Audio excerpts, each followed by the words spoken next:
नमस्कार साथियों, easy easy life YouTube channel पर आप सभी का हार्दिक स्वागत है। कक्षा 7 हमारा राजस्थान का। आज हम चैप्टर 6 राजस्थान के प्रमुख शासक का अध्ययन करने वाले हैं। राजस्थान की धरती वीरों की धरती रही है और यहाँ पर बहुत सारे ऐसे राजा महाराजा वीर शासक आदि हुए हैं। तो बात करते हैं सबसे पहले पृथ्वीराज चौहान। इनका शासनकाल 1177 से 1193 तक रहा है। इनके पिता सोमेश्वर थे और इनकी माता का नाम कर्पूर देवी था। पृथ्वीराज चौहान के पिता सोमेश्वर का देहांत इनकी पृथ्वीराज की अल्पायु में ही हो जाता है, जिसके कारण ये बहुत जल्दी शासन संभाल लेते हैं। इनकी माता इनका पूरा साथ देती हैं, इनकी संरक्षिका बनकर इन्हें राज कार्यों में दक्ष करती हैं। पृथ्वीराज चौहान इतने प्रखर बुद्धि के थे, इन्हें 6 भाषाओं का ज्ञान था। विद्यापति गौड़, वागीश्वर, जयानक, विश्वरूप जनार्दन, चंद्रबरदाई, पृथ्वी भट्ट जैसे विद्वान लेखक इनके दरबार में थे। चंद्रबरदाई ने पृथ्वीराज रासो लिखा है और पृथ्वी भट्ट जो है वो चंद्रबरदाई के भाई ही थे। अब बात करते हैं जयानक के बारे में। जयानक जो पृथ्वीराज चौहान के दरबार में थे, इन्होंने पृथ्वीराज विजय लिखा है।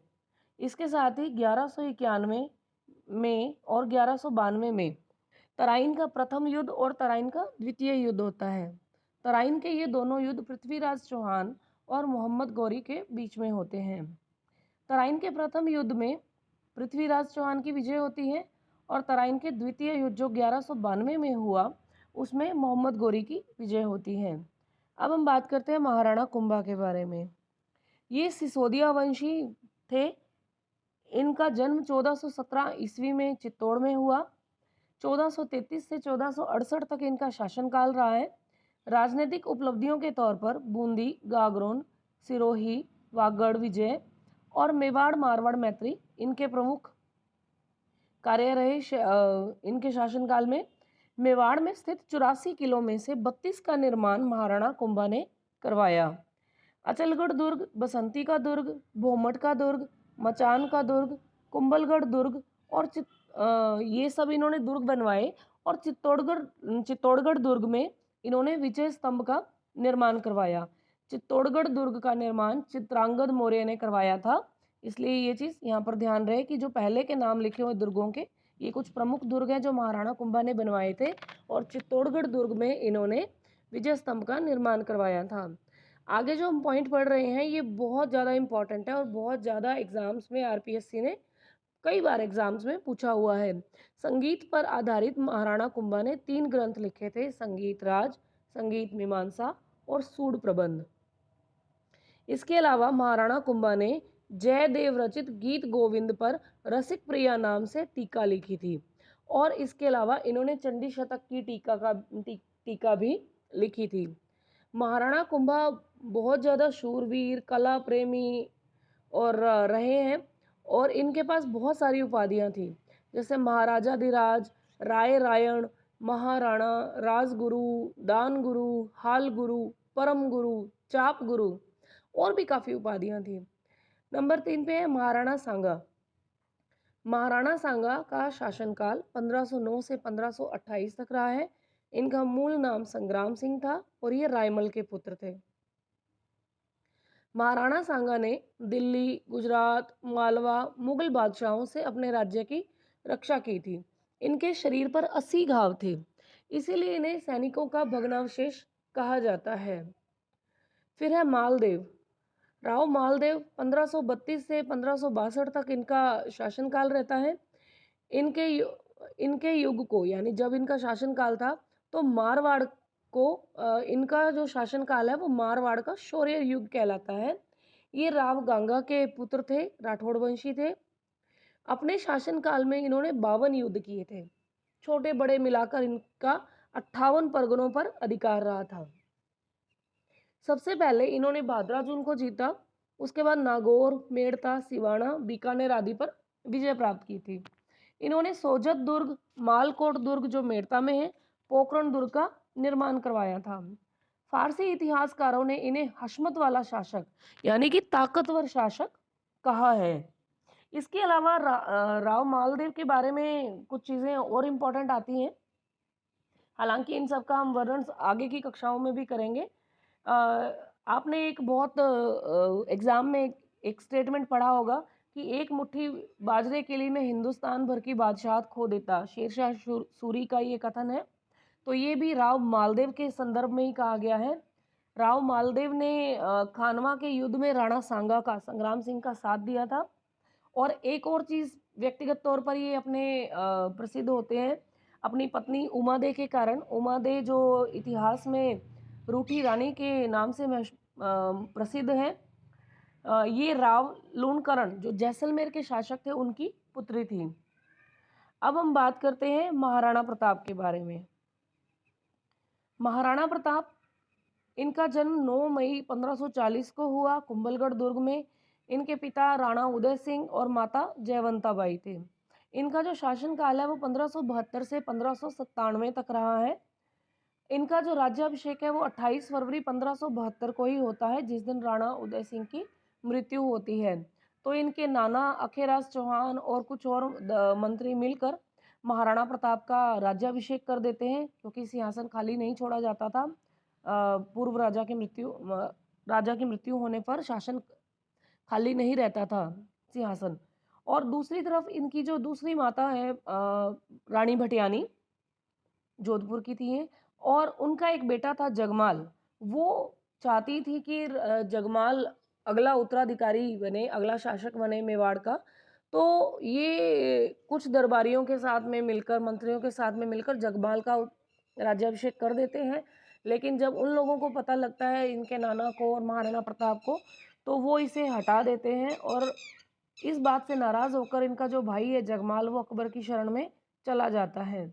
महाराणा प्रताप के बारे में इनके समय में एक विश्व वल्लभ नाम का एक ग्रंथ लिखा जाता है, जो कृषि व वन पर आधारित पुस्तक है, जिसमें सिंचाई वगैरह के बारे में, पेड़ पौधों के बारे में, इनके उपज के बारे में, इनके पोषण के बारे में सब चीज़ें इसमें बताई गई हैं।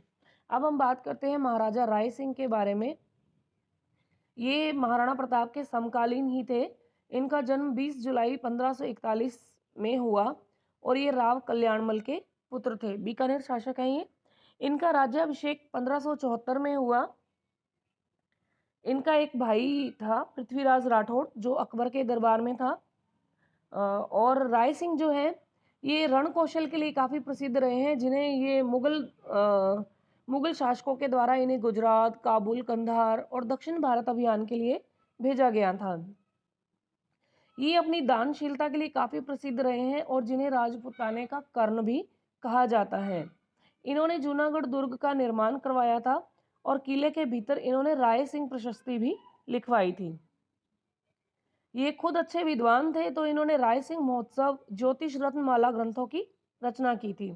अब हम बात करते हैं मिर्जा राजा जय सिंह के बारे में।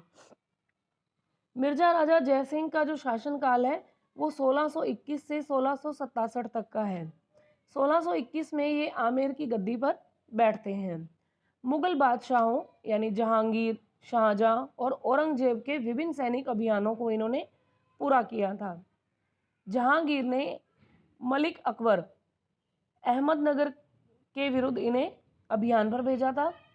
शाहजहां ने 1639 में जय सिंह को मिर्जा राजा की उपाधि दी थी। ये काफ़ी इम्पोर्टेंट है कि मिर्जा राजा की उपाधि जय सिंह को किसने दी थी, तो ये शाहजहां ने दी थी। फिर है औरंगजेब ने शिवाजी के विरुद्ध मिर्जा राजा जय सिंह को दक्षिण भारत अभियान में भेजा था। और आपको पता भी होगा, पढ़ा भी होगा आपने, कि 1665 में पुरंदर की संधि हुई थी, जिसके अकॉर्डिंग शिवाजी अपने सभी किलों में से 23 किले मुगलों को सौंप देते हैं। फिर है राजकवि बिहारी। बिहारी जो हैं वो हिंदी के काफ़ी बड़े लेखक माने जाते हैं। ये इनके दरबार में थे और इन्होंने 1662 में बिहारी सतसई लिखी थी। इसके अलावा राम कवि भी थे इनके दरबार में, जिन्होंने जयसिंह चरित्र लिखा था। अब हम बात करते हैं महाराजा सूरजमल की।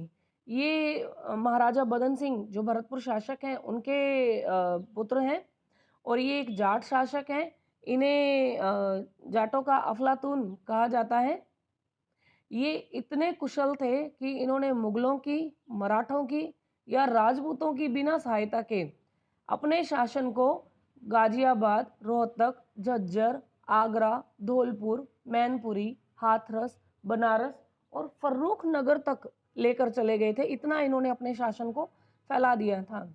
इनको ज़्यादातर याद किया जाता है किस चीज़ के लिए कि पानीपत के तृतीय युद्ध में इन्होंने मराठा शरणार्थियों को अपने यहाँ पर शरण दी थी। इसके अलावा कविवर सूदन और अखेराम गर्ग इनके दरबारी कवि थे। अब हम बात करते हैं महाराजा जसवंत सिंह की। ये गज सिंह के पुत्र थे। इनका जन्म दिसंबर 1629 में बुरहानपुर में हुआ था। शाहजहां ने जसवंत सिंह को महाराजा की उपाधि दी थी। मुगल उत्तराधिकारी युद्ध में ये पहले तो शाहजहां के साथ थे, फिर जयसिंह जो आमेर के शासक हैं, इनके कहने पर इन्होंने दोराई के युद्ध में, जो मुगल उत्तराधिकार दोराई का युद्ध हुआ था, इसमें महाराजा जसवंत सिंह ने औरंगजेब का साथ दिया था।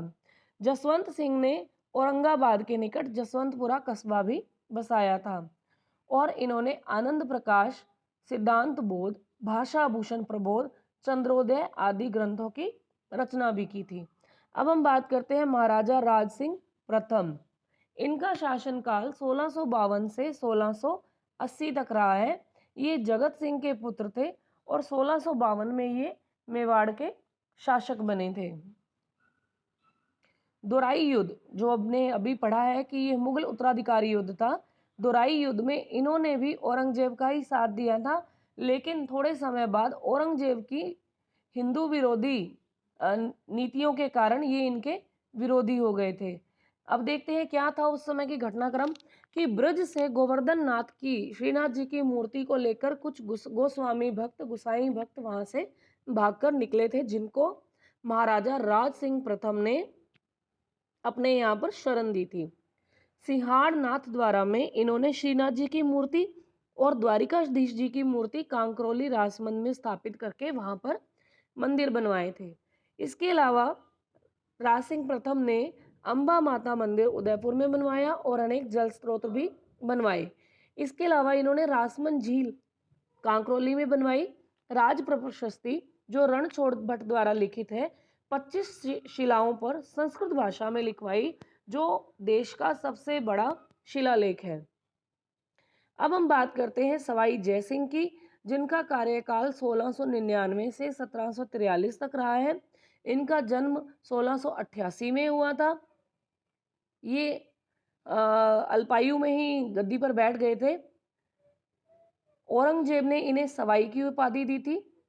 आमेर के स्थान पर इन्होंने नई राजधानी जयपुर 1727 में बनवाई थी और 1725 में नक्षत्रों की गणना के लिए इन्होंने एक शुद्ध सारणी का निर्माण करवाया था। इसे जीज ए मोहम्मद शाही नाम दिया गया था। इसके अलावा इन्होंने सिद्धांत सम्राट, यंत्रराज, ये ज्योतिष आधारित ग्रंथ लिखे थे और जयसिंह कारिका ये भी ज्योतिष आधारित ग्रंथ लिखा गया था। और इन्होंने 5 वेधशालाएं जयपुर, दिल्ली, मथुरा, बनारस, उज्जैन में जंतर मंतर नाम से बनवाई थी। तो आज के लिए इतना ही। जुड़े रहिए इजी इजी लाइफ के साथ। चैनल को लाइक, शेयर और सब्सक्राइब करना ना भूलें और अगले नोटिफिकेशंस आपको मिलते रहें, इसलिए please press the bell icon and thank you so much. आज के लिए इतना ही। मिलते हैं जल्द ही एक नए चैप्टर में। धन्यवाद।